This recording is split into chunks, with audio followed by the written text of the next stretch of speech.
नमस्कार, मैं प्रिया शुक्ला अपने देहाती लोकगीत चैनल में आप सबका स्वागत करती हूँ। आज हम दोनों बहनें लेकर आए बहुत ही प्यारा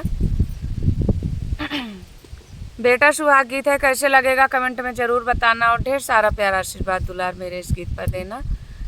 ये गीत उस रस्म पर गाया जाएगा जब दुल्हन घर में आती है और पहली बार उसको शुभ की हल्दी पीसने को दिया जाता है, उस समय एक गीत गाया जाता है और थोड़ा सा नोक झोंक हो जाता है। बहू जो है हल्दी नहीं पीस पाती हैं अब की बहू, पहले की बहू तो तुरंत पीस के रख देती थी। तो उस समय का गीत है।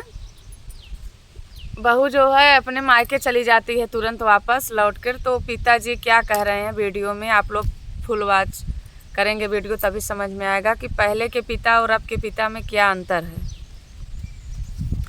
शेर भारी मिर्ची सावैया दुई हरदी, सावैया दुई हरदी। अरे शेर भारी मिर्ची सावैया दुई हरदी।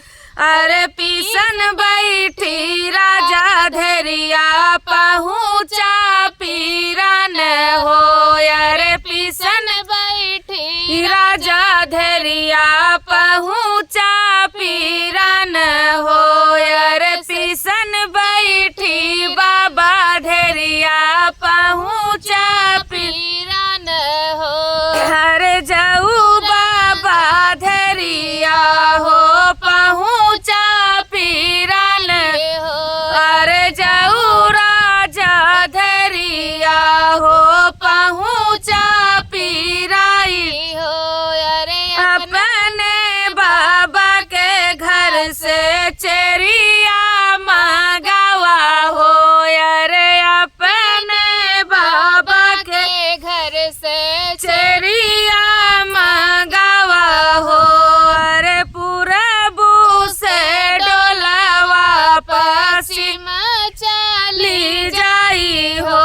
अरे पूरबू से डोलावा पश्चिम चली जाई हो।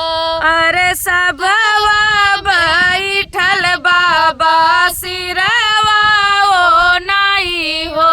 अरे सबवा बैठल बाबा सिरवा ओ नाई हो। अरे किया मोरी बेटी तू चटनी गलारी। अरे चटनी गलारी। अरे किया मोरी धिया तेल दिहू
बहुत बहुत धन्यवाद। कैसे लगा हमारा गीत?